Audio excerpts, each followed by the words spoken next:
2021년 8월 23일 월요일 천안광성교회 새벽기도회를 시작하겠습니다. 다 같이 사도신경으로 우리의 신앙을 고백하겠습니다. 나는 전능하신 아버지 하나님 천지의 창조주를 믿습니다. 나는 그의 유일하신 아들 우리 주 예수 그리스도를 믿습니다. 그는 성령으로 잉태되어 동정녀 마리아에게서 나시고 본디오 빌라도에게 고난을 받아 십자가에 못 박혀 죽으시고 장사된 지 사흘 만에 죽은 자 가운데서 다시 살아나셨으며 하늘에 오르시어 전능하신 아버지 하나님 우편에 앉아 계시다가 거기로부터 살아있는 자와 죽은 자를 심판하러 오십니다. 나는 성령을 믿으며 거룩한 공교회와 성도의 교제와 죄를 용서받는 것과 몸의 부활과 영생을 믿습니다. 아멘. 찬송가 395장입니다.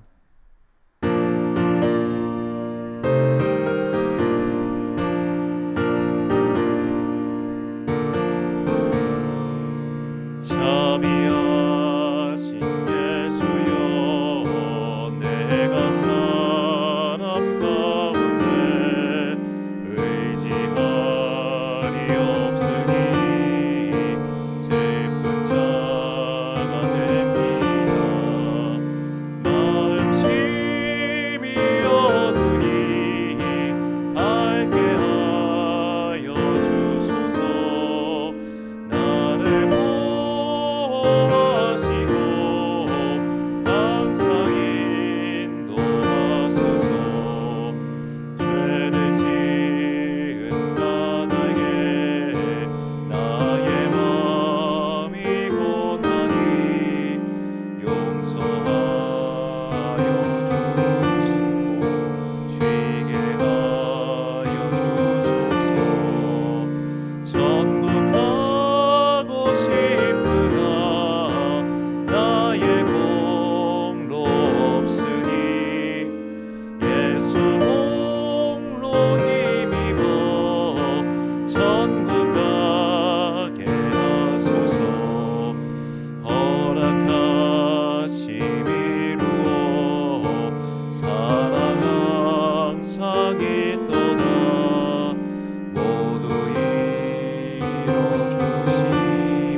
오늘 우리에게 주신 하나님의 말씀은 신약성경 누가복음 2장 1절부터 52절까지의 말씀입니다.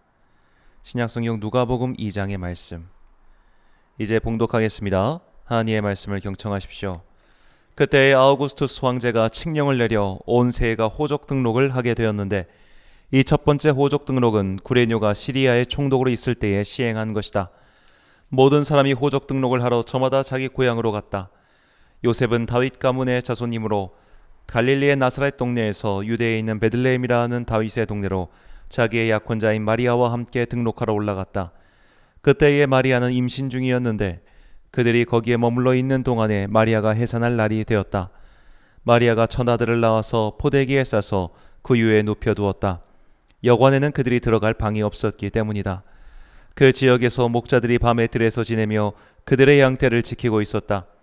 그런데 주님의 한 천사가 그들에게 나타나고 주님의 영광을 그들이 두루 비추니 그들은 몹시 두려워하였다. 천사가 그들에게 말하였다. 두려워하지 말아라. 나는 온 백성에게 큰 기쁨이 될 소식을 너희에게 전하여 준다. 오늘 다윗의 동네에서 너희에게 구주가 나셨으니 그는 곧 그리스도 주님이시다. 너희는 한 갓난아기가 포대기에 쌓여 구유에 뉘어 있는 것을 볼 터인데 이것이 너희에게 주는 표징이다. 갑자기 그 천사와 더불어 많은 하늘 군대가 나타나서 하나님을 찬양하여 말하였다.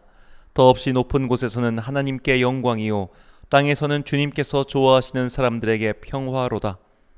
천사들이 목자들에게서 떠나 하늘로 올라간 뒤에 목자들이 서로 말하였다. 베들레헴으로 가서 주님께서 우리에게 알려주신 바 일어난 그 일을 봅시다. 그리고 그들은 급히 달려가서 마리아와 요셉과 구유에 누워 있는 아기를 찾아냈다. 그들은 이것을 보고 나서 이 아기에 관하여 자기들이 들은 말을 사람들에게 알려주었다. 이것을 들은 사람들은 모든 목자들이 그들에게 전해준 말을 이상히 여겼다. 마리아는 이 모든 말을 고이 간직하고 마음속에 곰곰이 되새겼다. 목자들은 자기들이 듣고 본 모든 일이 자기들에게 일러주신 그대로임을 알고 돌아가면서 하나님께 영광을 돌리며 그를 찬미하였다. 여드레가 차서 아기에게 할례를 행할 때에 그 이름을 예수라고 하였다. 그것은 아기가 수태되기 전에 천사가 일러준 이름이다. 모세의 법대로 그들이 정결하게 되는 날이 차서 그들은 아기를 주님께 드리려고 예루살렘으로 데리고 올라갔다. 그것은 주님의 율법에 기록된 바 어머니의 태를 처음 여는 사내 아이마다 주님의 거룩한 사람으로 불릴 것이다 한 대로 한 것이요 또 주님의 율법에 이르신 바 산비둘기 한 쌍이나 어린 집비둘기 2마리를 드려야 한다 한 대로 희생제물을 드리기 위한 것이었다. 그런데 마침 예루살렘에 시므온이라고 하는 사람이 있었는데 그 사람은 의롭고 경건한 사람이므로 이스라엘이 받을 위로를 기다리고 있었고 또 성령이 그에게 임하여 계셨다. 그는 주님께서 세우신 그리스도를 보기 전에는 죽지 아니할 것이라는 성령의 지시를 받은 사람이었다. 그가 성령의 인도로 성전에 들어갔을 때에 마침 아기의 부모가 율법이 정한 대로 행하고자 하여 아기 예수를 데리고 들어왔다. 시몬이 아기를 자기 팔로 받아서 안고 하나님을 찬양하여 말하였다. 주님, 이제 주님께서는 주님의 말씀을 따라 이 종을 세상에서 평안히 떠나가게 해주십니다. 내 눈이 주님의 구원을 보았습니다. 주님께서 이것을 모든 백성 앞에 마련하셨으니 이는 이방 사람들에게는 계시하는 빛이요 주님의 백성 이스라엘에게는 영광입니다. 아기의 아버지와 어머니는 시므온이 아기에게 대하여 하는 이 말을 듣고서 이상하게 여겼다. 시므온이 그들을 축복한 뒤에 아기의 어머니 마리아에게 말하였다. 보십시오, 이 아기는 이스라엘 가운데 많은 사람을 넘어지게도 하고 일어서게도 하려고 세우심을 받았으며 비방받는 표징이 되게 하려고 세우심을 받았습니다.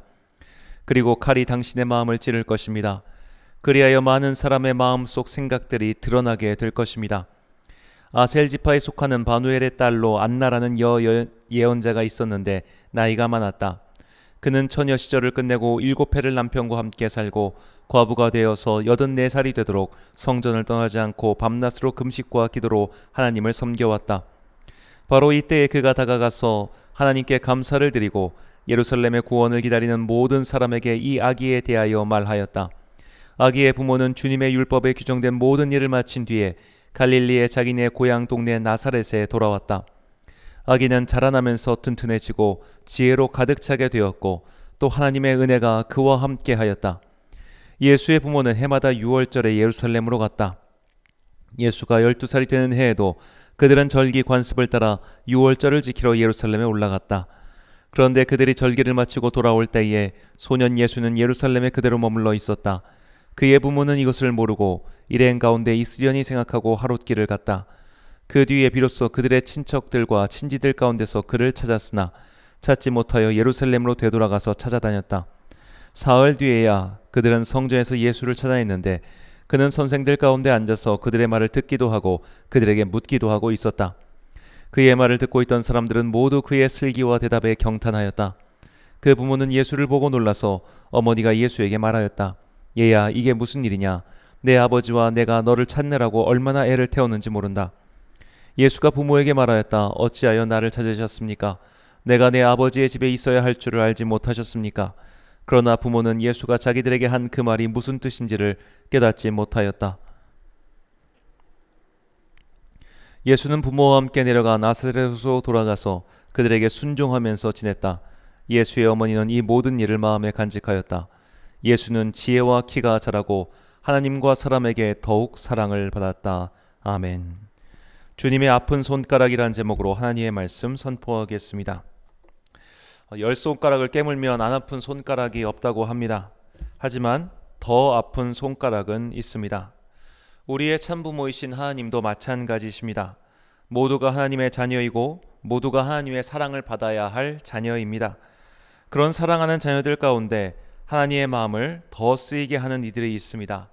아픈 손가락과 같은 이들입니다.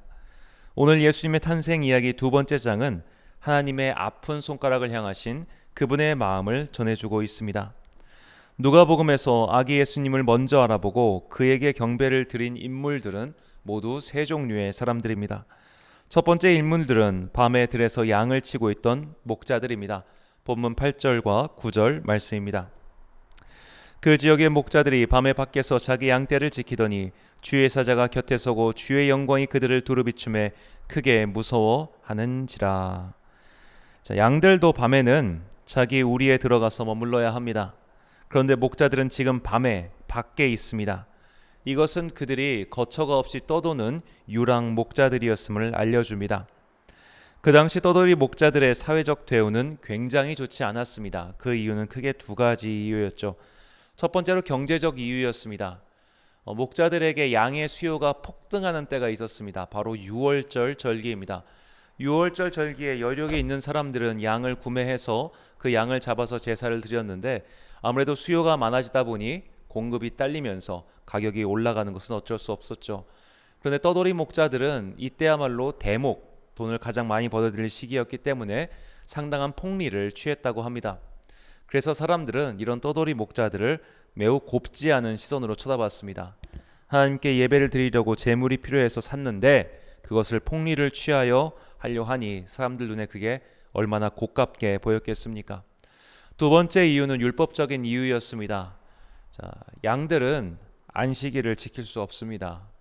짐승이 이날이 안식일인지 월요일인지 어떻게 알겠습니까? 그러다 보니 목자들도 안식일을 제대로 지킬 수 없었습니다.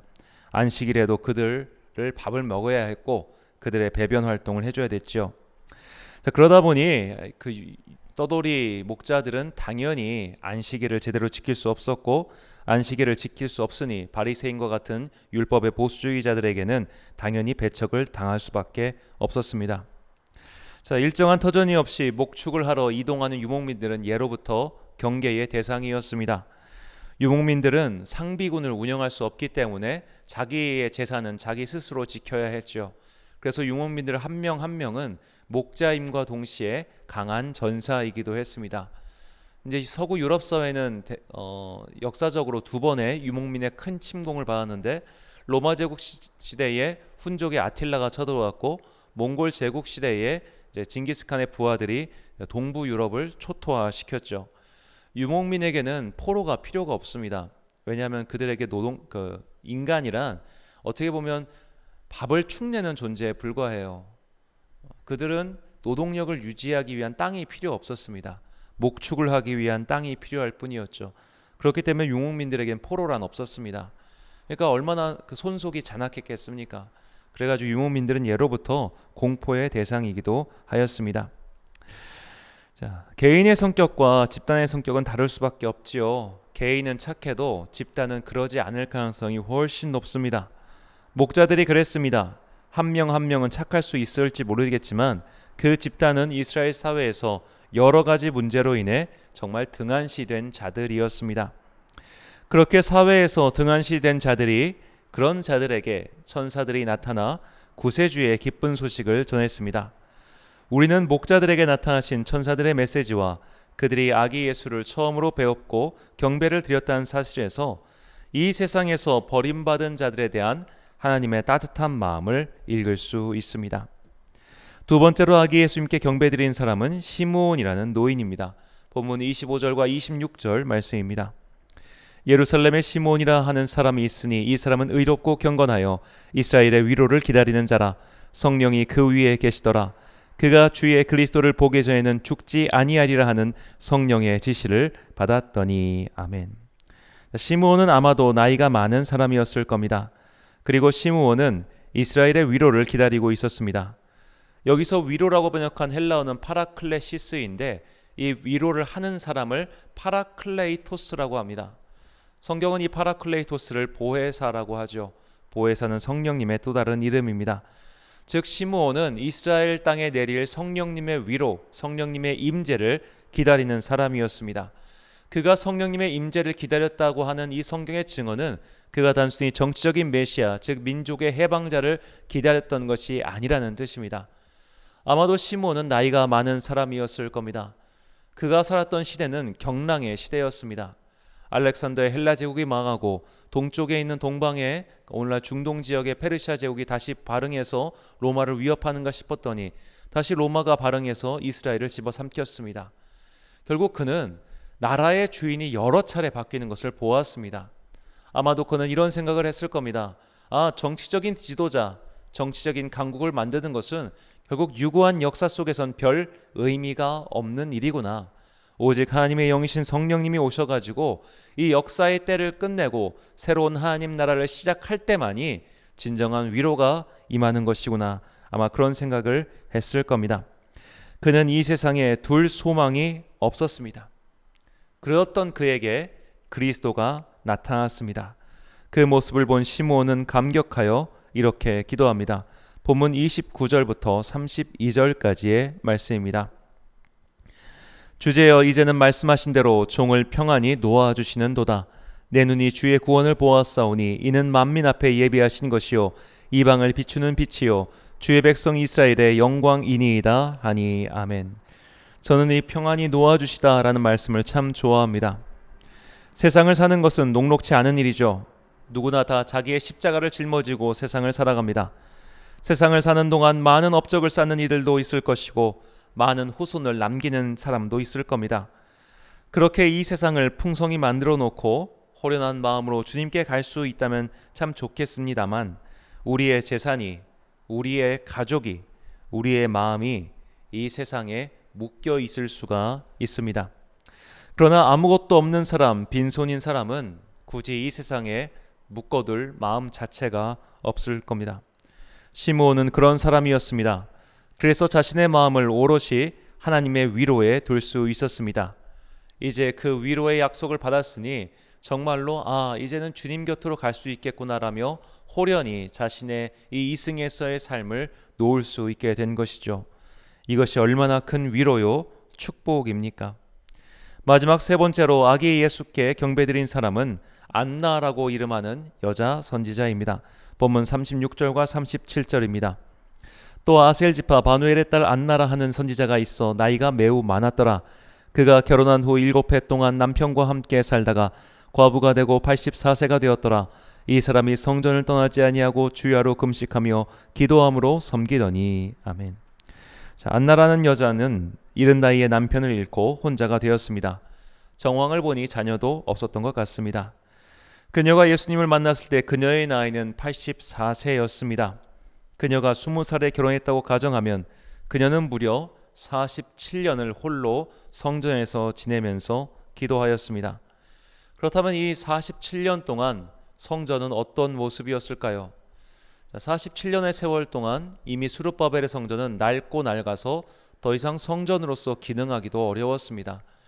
그리고 이제 헬라 제국 당시에 헬라 제국의 황제가 이 예루살렘 성전을 한번 모욕한 사건이 있었어요. 그들에게는 돼지가 가장 불경한 짐승 혹은 가장 꺼리는 짐승이었는데 그 돼지를 붙잡고 거기에 피를 뿌린 사건이 있었습니다. 그리고 로마 제국의 장군이었던 폼페이우스가 성전의 지성소를 점령한 사건도 있었습니다. 이미 망가질 대로 망가진 성전이었고 이미 너무나 오래된 성전이었기 때문에 이스라엘의 왕으로 등극한 헤롯 대왕은 성전을 크게 보수하기로 결정하죠. 말이 보수지 기존의 것을 다 때려 부수고 새롭게 지은 것이나 다름없었습니다.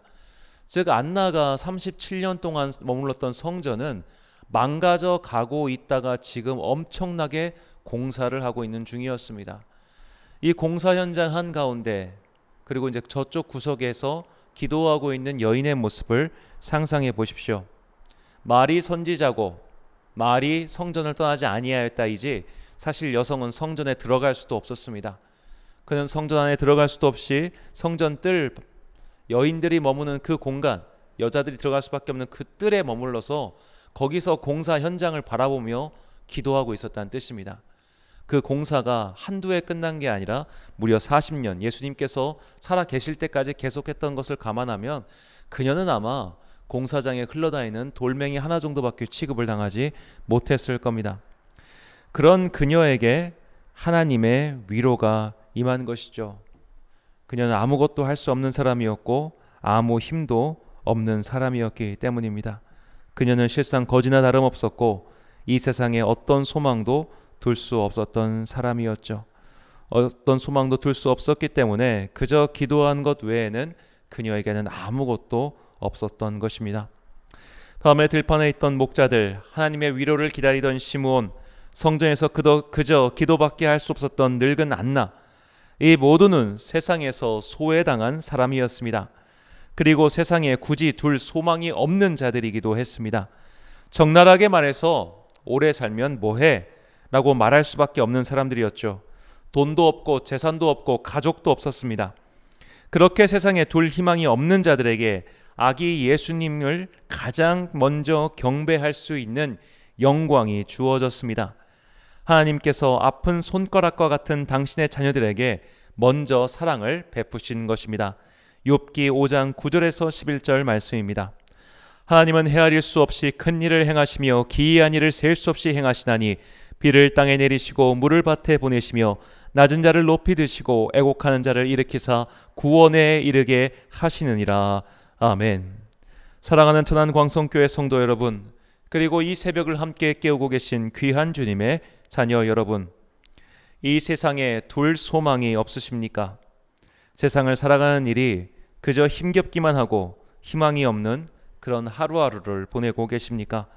그렇다면 여러분은 하나님의 구원을 가장 먼저 경험해야 할 하나님의 아픈 손가락입니다.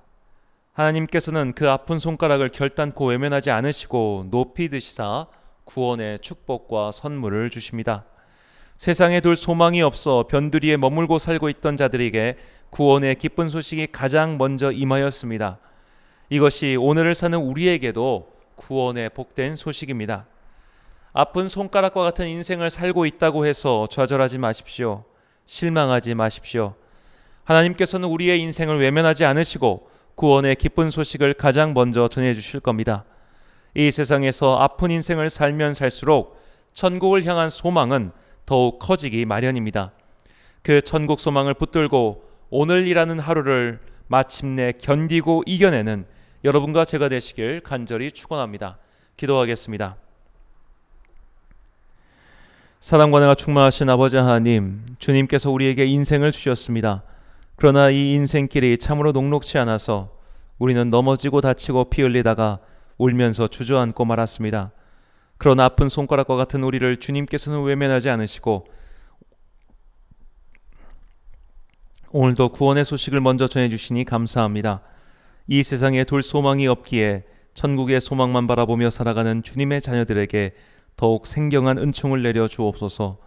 천국이 있기에 이 지상의 고통도 그저 의미 없는 것만은 아니라는 것을 깨닫게 하시고 성령의 위로를 내려주사 이 인생의 순례길을 끝까지 갈 수 있는 힘을 더하여 주옵소서. 오늘은 가을의 두 번째 절기인 처서입니다.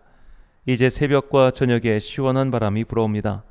곧 날씨가 추워질 겁니다. 날씨가 추워지면 가난한 자들의 어려움이 가중되오니 하루속히 코로나가 안정되어 고통에 처한 이들을 교회가 편히 도와줄 수 있도록 은총을 베풀어 주옵소서. 업무를 시작하는 월요일입니다. 많은 이들이 피곤해하는 월요일입니다. 마음의 피곤함과 짜증으로 누군가를 대하지 않도록 그들의 마음을 주관하시고 사랑과 자비로 만나는 사람들에게 친절을 베푸는 주의 자녀가 되게 하옵소서. 이제 학기가 시작되어 등교하고 있는 주님의 자녀들을 지켜주시고 전염병의 위협으로부터 지켜주사 학교의 생활이 끊기지 않도록 은총을 베풀어 주옵소서. 이 가을의 은혜와 사랑이 우리의 삶을 풍성히 채워주시길 소망하오며 예수님의 이름으로 기도드립니다. 아멘. 주기도문하심으로 새벽기도회를 마치겠습니다. 하늘에 계신 우리 아버지, 아버지의 이름을 거룩하게 하시며 아버지의 나라가 오게 하시며 아버지의 뜻이 하늘에서와 같이 땅에서도 이루어지게 하소서. 오늘 우리에게 일용할 양식을 주시고 우리가 우리에게 잘못한 사람을 용서하여 준 것 같이 우리 죄를 용서하여 주시고 우리를 시험에 빠지지 않게 하시고 악에서 구하소서. 나라와 권능과 영광이 영원히 아버지의 것입니다. 아멘.